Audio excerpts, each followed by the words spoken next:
Hello and welcome back to YCS 200 here in Utrecht. Still here with Matt Bell. How are we doing? We're doing pretty good, Luke. We're doing pretty good. Yeah, it's kind of strange now because the audience who are sat here, not there are many of them right now, they're all playing, but I can kind of hear myself, which is a little strange. Yeah, the sound of your voice is kind of weird. Not gonna lie. It is. It's really weird. So we have two players ready to play here in round two.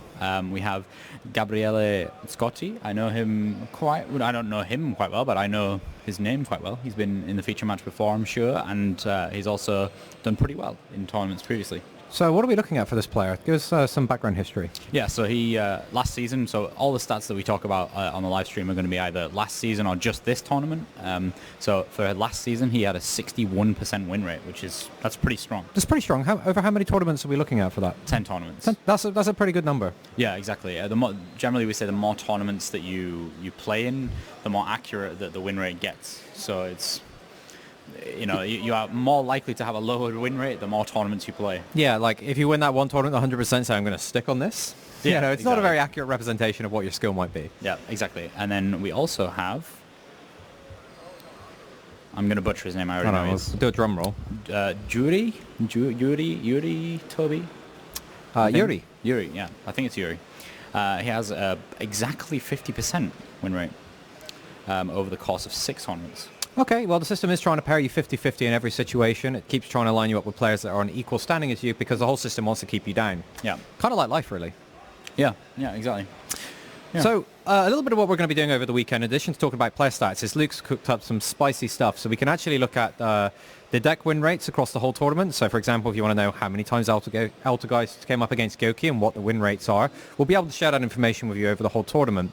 And going beyond that, Luke has very cleverly put together a formula. I'm going to keep building this up so people can knock you down. Please don't build it up. Where we can look at the deck types, figure out the deck type advantage along with the players' tournament history rating versus their rating here to come up with what a percentage chance of what our computer, I say our computer, I own nothing and did nothing, I'm just taking credit for it, what our computer thinks the actual chances of one particular player has an advantage over the other. And we should be able to challenge Tom the Pain Train with his perception of the match to see if the computer is right. Yeah, exactly.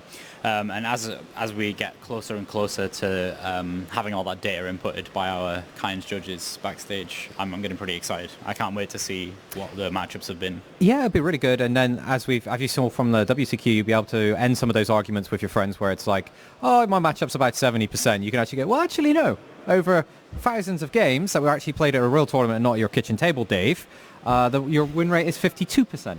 Damn it, Dave. Yeah, Dave, he's always flapping his gums, mate. Yeah, he's always going on about how good his Goki deck is. But instead of taking up all the time in the universe, we should head over to our two commentators who are going to give you the play-by-play, and we'll see where we go from there. Yeah, so take it away, Oliver Gurman and Tom the Pain Train.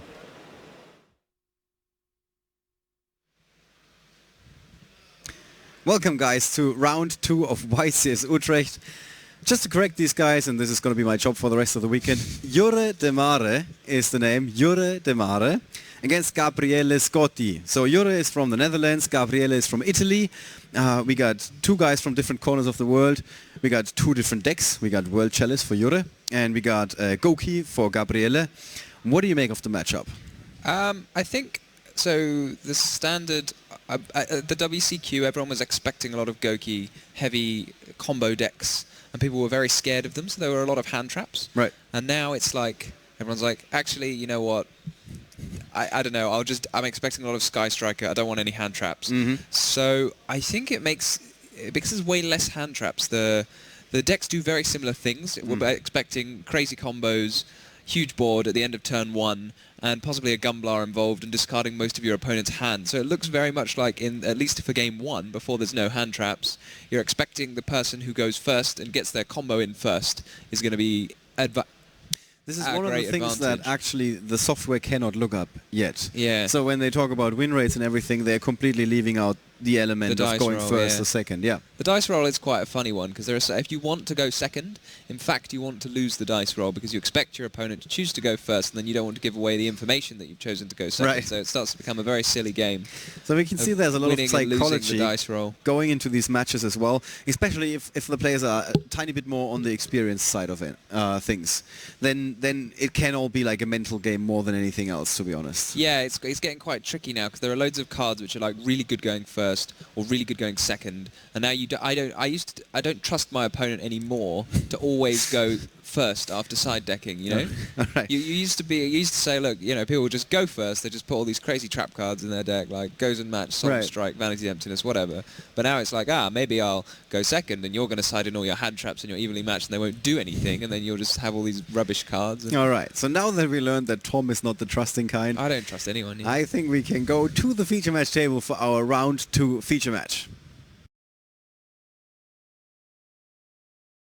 So here we see the two guys, Jurre on the left, I Gabriele don't think Jurre's actually 2-0 up already. on the right. You can now see that it's kind of interesting that somebody's like ripping the headphones of Gabriele's head. So this, I can actually give you guys some inside information. So the way it works is these guys are wearing in-ear headphones that are trying to cancel out all the noise from outside, and then on top of those in-ear headphones that we just saw reapplied in a way, they are also wearing regular headphones, which are then going to put white noise or ocean sounds, is what I heard Maybe earlier. some whale noises. Whale noises. I don't know. Maybe we have different tracks. That would be like a possible upgrade for the future if our Patreon gets going. No, I'm just kidding. We don't have a Patreon. We do all of this for free, guys. So they in the future they are going to be able to select sounds that they want to hear. So this double protection in their ears is there to make sure that they cannot hear us, because people in the venue, they can actually hear what's going on, which is crazy because everybody was afraid in the past that we need like a soundproof we've got cabin this and new everything. technology to see who goes first, which is very handy. Yeah. So it looks like the Goki player is going first. I told Thomas to put that first on the table and then count 1, 2, and then remove it again. That was a very quick That was 2 very count. quick. You got to be paying attention to see He who's like going like first. he's a really good Yu-Gi-Oh judge. He would not be a good judge in wrestling. Like when they do the 3 count, whoever goes on the mat first would be counted out if Thomas is the guy conducting the 3 count here. So Gabrielle's playing this. He's got some Gokis. He's got some heroes. It looks like it should be able to pull off some pretty crazy stuff if given the opportunity. I'm honestly, when I saw the Stratos unbanned, I was like, oh, this is going to be exciting and see what it does. Although I'm not actually sure he's running Stratos. He's just using Malicious as his only hero. But for the guys that just tuned in, the new thing is free construct. That's something that Tom started. And guys, I need to remind you, if you're a fan of the free construct movement, just write either a postcard or an email to Matthew Bell's inbox. This is the sort of sweet revenge that we get for him calling my colleague here the pain train. Exactly. Which I don't agree with, by the way. Ollie, what's this card here in Italian? Farfalla Montanavo BLV. Yeah, that's blue. That's a butter spy. Ah, the Butter Spy. Okay, Yeah. I couldn't figure out what that was. No worries. I'm just intrigued as to what the target in his main deck for a hero lives is. Yeah, I'm a bit of an expert when it comes to these things. My question for you is, what I thought Hero Lives has to search elemental heroes from the deck. I might be going mad. This is, But there doesn't appear to be any elemental heroes in his it's main deck. Vion. Vion is not a, it's a vision hero. Vision hero. Yeah. Does maybe, that work? Maybe I am mad. We're gonna bring up a hero list for you. I'm just a bit. I might be going mad. It might be able to summon any type of hero. Pay how special summon one elemental hero. No, it's an elemental hero. You're I right. genuinely think he's got a Hero Lives with no targets on his deck list. Okay, we're gonna find that out. But for now, he hasn't got a Maybe Hero he's summoning Lives. them from the extra deck or something. It's a Right. special kind of. So it looks like he's got a reason. I mean, with Goki, almost anything is a reasonable hand, but Super X is a good hand. Mm-hmm. So we're going to see how well he knows. I mean, the combos have become, well, they are a bit harder without the goblin, and the other thing is they're not really established. And if you try and like look up the combos, then a lot of them are from America, and they have access to Summon Sorceress, which is a card that we can't use yet. Sorry, I'm just smirking because you pronunciated it the wrong way, because it's in America. In America, yes. But we can't use Summon Sorceress, and it makes a big difference to the combos. So you kind of probably, if you're going to play this deck, you have to have figured out some of them yourself. Right. So it looks like it's the fairly standard start of... It's a bit of a test. It is a test. It's like an extra challenge if you play this deck. It's not easy. Like, I've tried it, and you got to figure out how do you end up with... how can you end up with Trigate or Trigate plus Gumbler or Trigate plus Gumbler plus Extra Link, etc., etc., etc. I thought there was a YouTube video for that. I mean, there probably is, but you just have to be able to find the one without using Summon Sorceress. Okay. Which might be harder, because I think a lot of them are using Summon Sorceress because you can do cooler things. But in this instance, I feel like, I think anything he does will probably be quite strong regardless. It'll just be interesting to see what board he can come up with the hand he started with. You also get one less draw now that you don't have... so you don't use the goblin effect to draw. So it used to be draw 1, and it used to be draw 2 or 3, depending on whether you used the Phoenix or a Cerberus or something. But normally you'd be using Mermaid and Goblin for sure, and now it's just Mermaid.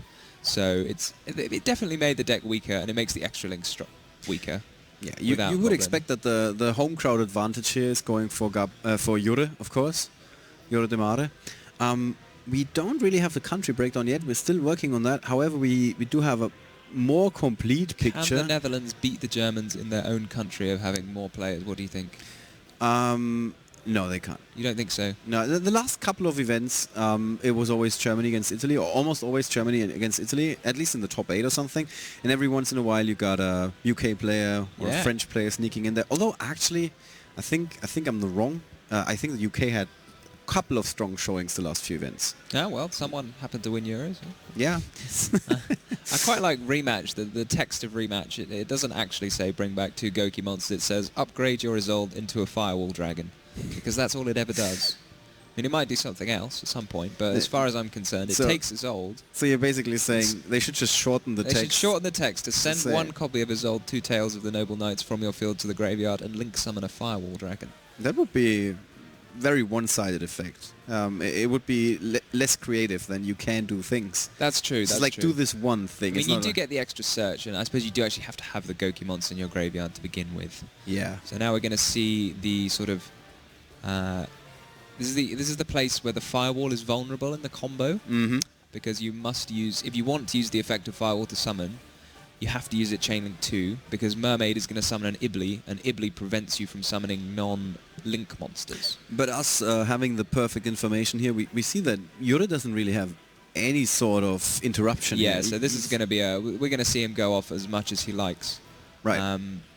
So there are it's a bit of a strange one as to whether you choose to go off fully unfearing hand traps. So let's say if you take your search, it's normally a good idea to actually not search the Goki that you've linked with, because if your combo gets interrupted somehow, you want to be able to summon that monster back with Rematch if possible. Right. But if you do search the monster that you've already linked with, then that means you've got an extra Goki monster in your deck you can use. You've not kind of wasted one for the Isolde search.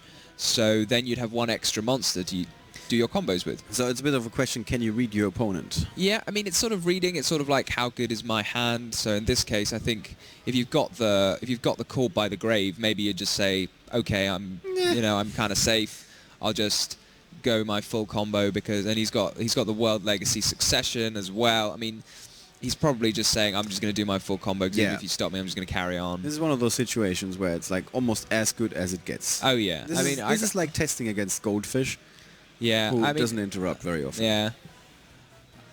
Might be spitting some water at you every once in a while. Interesting just to see what full board he ends up with this. Where would you go from here? Where would I go from here? I mean, from here, I think he may have made... it's a bit awkward here because he's not got any monsters in his hand, so he's probably going to have to proc the Firewall now. Because when you want to be... So you can put... When you link away a Goki monster next to a Firewall, then you can use the Firewall effect Chainlink 1 and the Goki monster Chainlink 2 to summon whatever you searched off the Goki, which is the kind of ideal situation. Right. However, you need to actually have a monster in your hand to begin with. Okay. So yeah, you can't actually activate the effective Firewall Dragon without any monsters in your hand. So I think if he's linking away now, he's going to have to use the World Legacy Succession. Oh, and in case you guys were wondering, because we just saw Gabriele turning sideways and looking at the judge in a way that indicated, I don't hear what you're saying.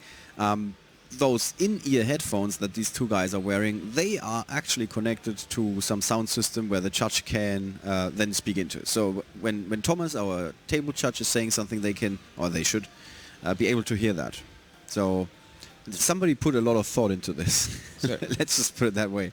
He's taking advantage of putting the Ibli to his opponent's field so he can kill it with Cerberus and draw a bonus card.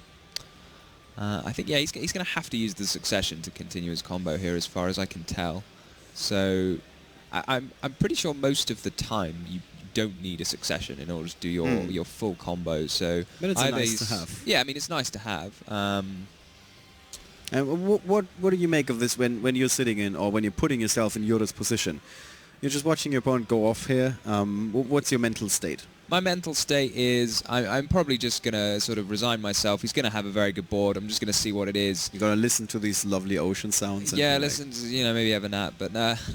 I think you're probably preparing yourself to make the decision as to whether you actually want to show. If your opponent's got such a strong opening, you might say to yourself, I'm not going to show him what I'm playing. Right. I'm not. You could have a go. Maybe if it was a friendly game, you might think, I'll have a go, see what I can do. But realistically, no friends here. Yeah, no friends here. Well, you don't want to give away necessarily what you're playing, right? Yeah, of course not. I mean, he's almost certainly not expecting to be playing against a World Chalice deck. I mean, some players, they have a bit of an idea that their opponent might be playing something crazy just because they're in the feature match. They're in the feature match, yes. They're not famous, yeah. And I've heard players actually word it exactly that way. That sit down in the feature match and they're like, oh, so he must be playing something crazy because I'm not very famous. And I was like, no, we wanted you as well. So sometimes I try to... We wanted you. You were just great. Yeah, we thought you were like one of the best-looking dudes in the venue or something like that. I heard a crazy story about you yesterday. And then very often they can see right through that. They know... They know. Yeah, they know. They know me too well. You can't lie, Ollie. You can't lie to us. I'm interested to see. I think he's aiming for Trigate, so he's procced the triple Firewall, which is quite nice. You get to add not one, not two, but 3 monsters from your graveyard to your hand. It's going to just open up an entire new line of plays. If he's aiming for... I assume he's aiming for a Gumblar as well. I think, he put the Ibli back in his hand? That's quite a nice one to put the Ibli back in your hand to make... It's nice to have like a 1 link into a Mermaid just to get that extra monster out. So now he's probably going to be using Link Karibo. On top of the Trigate, sure. So yeah, Link Karibo on top of Trigate lets you get some monster and then proc the Firewall again. We had been waiting for that card, right? That was one of the cards that... Link Karibo was one of the cards we didn't have at the WCQ. So it makes combos... If we didn't have Link Karibo and we didn't have Goblin, it would make combos very hard. Right. Still not impossible. It's still definitely not impossible, no, but I would not have been choosing Goki as my deck of choice, I think, for the weekend. But with the Link Karibo, it bridges a lot of combos that you may not have expected to be bridged. Right. So if he's still got the Ibli in his hand... And we don't see it on the app. We don't see it. I didn't catch whether he added the Ibli back. I can't see he's moving his hand too fast. So my guess is... oh, he does have the Ibli in his hand. That's perfect. So he can use the Ibli to link up into a Mermaid on top of the Trigate. Summon another... so he's going to... I'm guessing he's going to end with a Trigate Gumblar for 4. Maybe not Gumblar for 4. Maybe Gumblar for 2. Let's have a look. I don't think he's going to be able to end with an extra link and a Trigate and... So maybe just Gumblar for 2, but he's definitely he's got the Trigate set up, and I assume... But when you say just Gumblar for 2... Just Gumblar, I mean, it's not Gumblar for 4, is really it? Good. Okay, but it's still pretty good. Yeah, it's still a pretty good hand. So yeah, I'm guessing the Unicorn is going to be upgraded now into Gumblar, and then he's going to summon Octastretch next to Firewall, which will trigger the Gumblar effect to make his opponent discard 2, and then during the standby phase you can use the Link Karibo in your graveyard, tribute the Octastretch and summon Link Karibo back, which then triggers Gumblar yet again. Wow. So many triggers. A lot of At triggers. some point, you're going to trigger your opponent to shuffle up his cards. Yeah, I mean, it's nice that you can add back the sword as well, discard it for Gumblar. That's a nice use of the sword. You're not using it for so many nightmare effects now because, well, you've got one less nightmare to use. Right. But you can use it now to to discard for Gumblar if you're lucky enough to hit it with the random. So as I said here, this is actually a situation where you might be choosing, as Yuri, whether you want to just concede rather than showing what deck you're playing by discarding cards. Because any of the I mean, I suppose Monster Reborn probably doesn't give away what deck he's playing. However, basically any other card at this if you're I mean, maybe Monster Reborn and Called by the Grave don't give away what deck you're playing, but realistically, if he wants to try and play, he's not going to discard the Monster Reborn anyway. Yeah. So not that many options here for Jurre. He's probably seen that deck in action before he sleeved up for the YCS.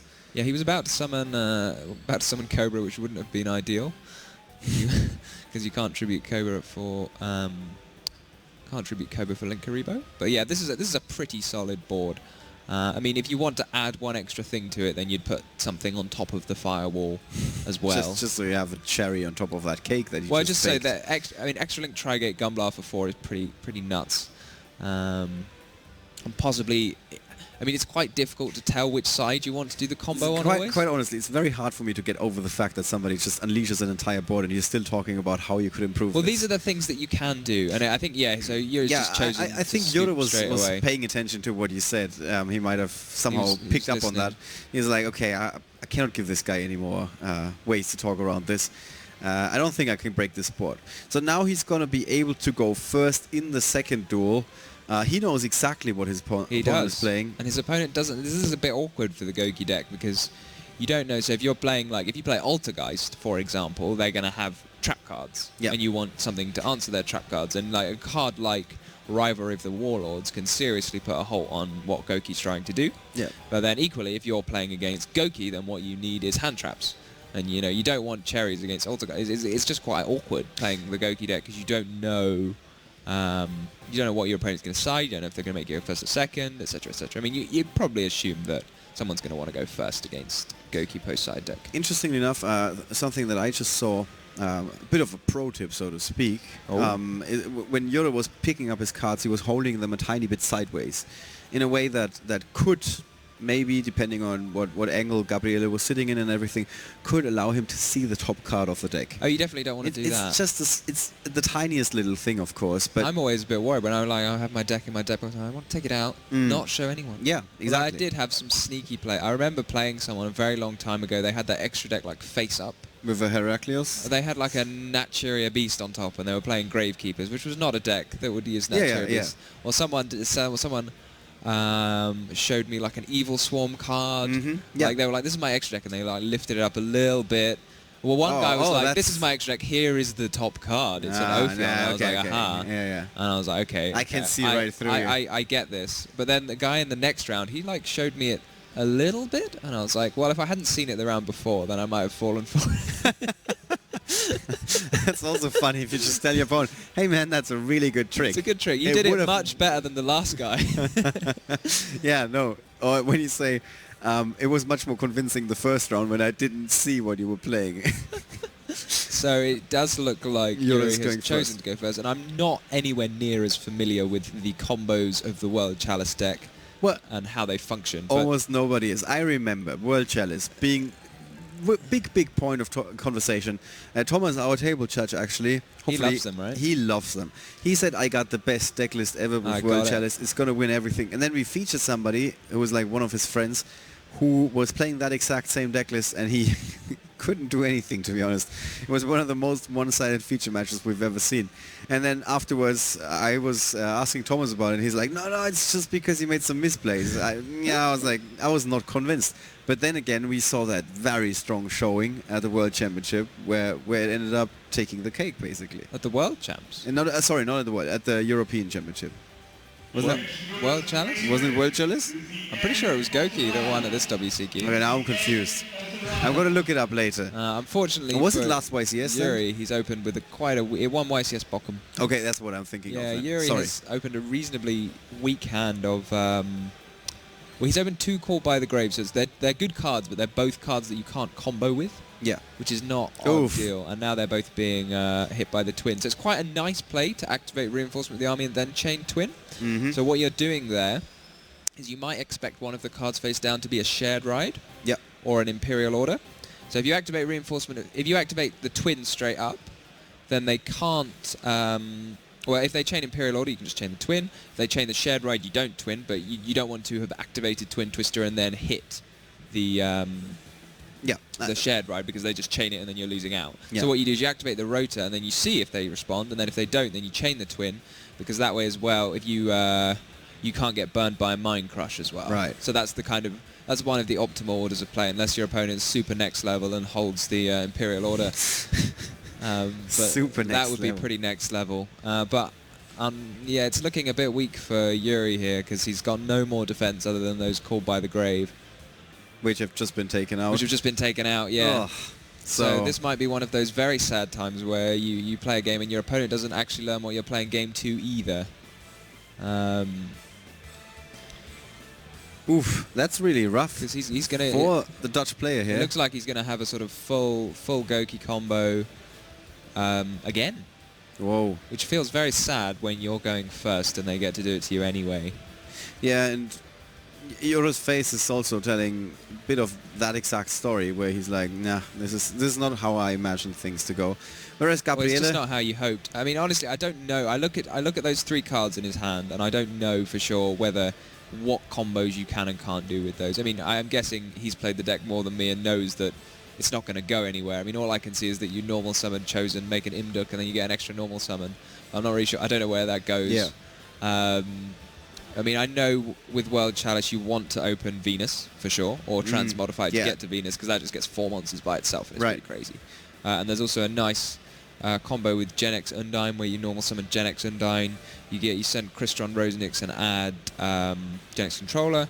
Rosenix gets you a token makes Link Spider then summons the Genex Controller from your hand. That gives you 3 monsters just for Right. one normal summon. you need those monsters in that deck. But unfortunately, without either of those good starter cards, he hasn't really been able to go anywhere. And Yeah, it's one of those situations where you see a player playing a lot faster than usual, which is... they're excited, I yeah, guess. they're excited. They're like, I He's got using this. the errated rematch again to convert his Isolde into a firewall. So he's playing for like artist points in a way. It's like to come up with a more artsy way of assembling a gigantic field, basically. I don't think he's going to be that arty. I mean, realistically, there do exist cards such as... I mean, at some point you say, okay, I've not been interrupted yet. I'm almost certainly not going to be interrupted. Yeah. So I'm just going to put game on the board as quickly as I can. But, I mean, there do, in theory, exist cards such as Gauze and Battle Fader, and you could set up a Trigate if you really wanted to. That Battle Fader made for one of the best But ever situations. You can't... I guess, realistically, match. it's almost certainly not worth the mental effort. Mental effort. Well, you just put the game on the Coming board. from somebody who doesn't think that chess is a sport. Mental effort. Mental effort. I mean, yeah, just...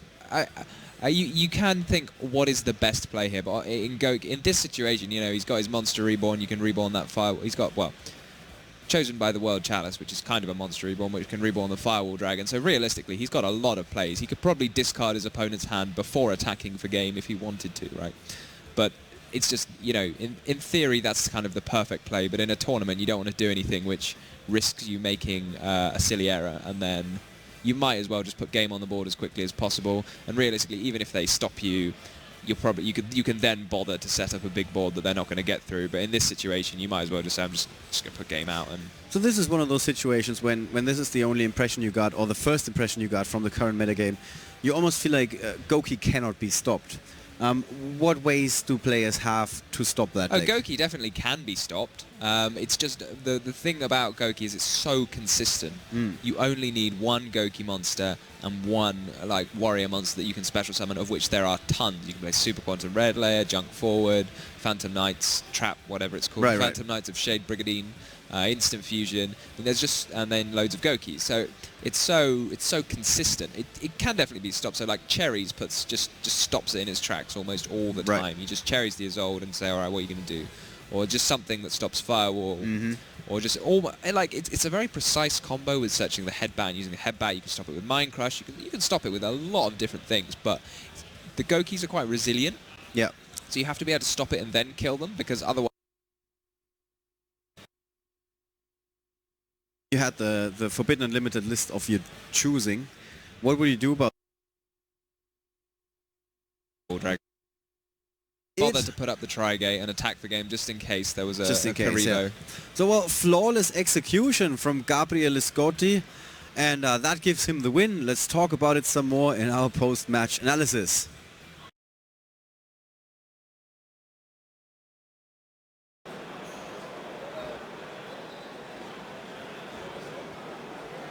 Largest ever event in Europe with record-breaking attendance, more than 2,356, more than 2,350 players, which ups the ante by like 400 players from our previous record.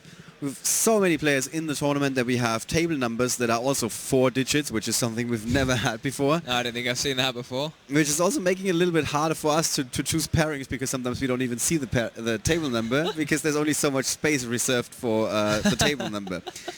Speaking of stats and pairings and things like that, we are gonna try and bring up the deck breakdown for you guys. Let's try and see if we can do that for you guys.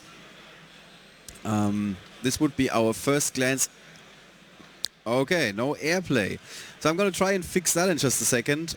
In the meantime, we can quickly recap what happened in that first duel, basically. So I think we very much had Goki showing off what it can do at the expense of the World Chalice deck a little bit there. So Goki got to go first. The World Chalice deck said, okay, you know, I think a lot of people are saying, okay, I don't really want to run a large suite of hand traps just to deal with Goki or just to deal with World Chalice or Spiral or whatever, because I'm not sure they're very strong against other decks, and I might just accept that I'll lose a game if I go second against Goki or one of these decks and then try and win the other games.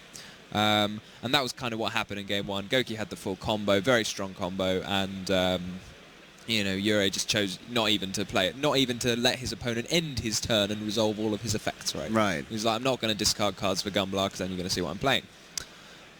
Which is a smart decision. Yes, that's exactly what I would have done. I would say, you know what, look, at this point, I'm not going to show you what I'm playing. I'm almost certainly not going to win this game. Yeah. Not worth showing what you're playing. And then, unfortunately for Jurre, his deck did not draw one of his starter cards that he wanted to see to execute all of his combos. I mean, if he had, then it would have been a very different looking game. It would have basically looked like the reverse of what happened in game 1, because Gabriel didn't have any hand traps, didn't know that whether he should or should not have sided any hand traps in, so I assume he would have just kept his main deck the same. He might have sided some generic spell and trap removal. That's something you might choose to do if you don't know what you're playing. But he may have decided nothing at all. That's probably what I'd do if I didn't see what I'm playing. He was also pretty certain that he's not going to go second in the second game, because everything worked in his favor in the first game. Yeah, more often than not against Goki, you probably want... so the strategy going second against Goki is deciding tons of hand traps. But, I mean, that feels quite unstable, because if you draw too many... If you draw no hand traps, you're probably dead. Yeah. And if you draw too many hand traps, then you can stop them, but then you can't do anything. So it's a bit like... It feels better just to go first and say they're not going to have any hand traps, probably. It's a bit like applying flavor to a dish or something. You don't want to have too much salt, but you don't want to have no salt either. Something like that, yeah. All right, guys. We now have the stats tool working, so let's bring up the first metagame breakdown of the day for you guys with record-breaking number of other decks. So that is serious. We would be really, really happy if we just have like 1,000 duelists for some events. This weekend we just have 1,000 guys playing other decks, or at least decks that are not represented in the top 7 most represented decks. You were correct with your... I was correct. I was not expecting True Draco to be anywhere near that popular. But you did say that Altergeist is probably going to be third. I got Altergeist third. What did you Goki has think not appeared. I thought Goki would be more popular, but it seems people have decided it's not. Time is up. I mean, the time is up movement has hit the Goki deck. Well, we just saw it like go to town there. Yeah, maybe a lot of these other decks are actually Goki for whatever reason. Because we've got all this new hero stuff. They're like, it might break up. People might decide to pack other things in with it in order to give it some extra juice. But I mean, I guess having such a spread and diverse meta is probably just what you can expect when there hasn't been any tournaments in between the most recent Forbidden Unlimited list and this tournament, because no one knows what to They haven't seen what did well, and they don't know what they're playing against either. So people are going to have different opinions about what the best cards to counter that are. But they seem to agree that Goki is not the choice They for the have weekend. agreed that Goki is. They disagree with me. So there was also a couple of players that just signed up to get the playmat and the welcome bonus gift. Yes, because it was very popular. Yeah. Just to say I entered. So that might also skew the numbers in some ways. Maybe all of these guys played like a Yugi deck or something. I'm completely shocked to see Dinosaur up there at 79. And the question is that pure Dinosaur that we saw in our first round feature match? Could be, there's a lot of different into engines that can be incorporated with the Dinosaur deck. So. All right, guys. So that's the first look at the deck breakdown. That's definitely going to shape up differently over the course of the day with players dropping out. We saw Burning Abyss in the top 7. That is one of those decks that very often goes up in relative numbers. Burning Abyss. So it never dies. It cannot be beat. It won't go away. I mean, everyone was like, Master Rule 4, that's the end of Burning Abyss, and then Tom Rose was like, no. It's not like those dinosaurs that go extinct. Burning Abyss is like they're here to like stay. Fiends, they're demons. I guess exactly, they're sort they of live forever. And they're getting a new card at some point in the future, at some right? point, Well, at least they have it in Japan.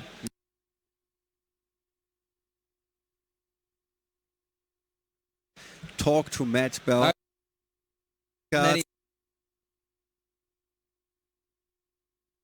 we had, he immediately got a message on Facebook. He was like, "Oh, that's really nice." He came over and said thank you. To me thank you. Personally. So if you want to, I think it was Luke brighten up his day. So we might share his address for you. We're going to do that later on. Stay tuned. Yeah, exactly. If our GoFundMe gets, we got a couple of side ideas for the weekend. All right, guys. With that, we're going to take you over to Luke and Matt, who are going to talk about some stats and other things. And maybe even we got a winner interview this time around. We do. I can spoil that for you. So let's take you there. And with that, we're signing off for round number 2.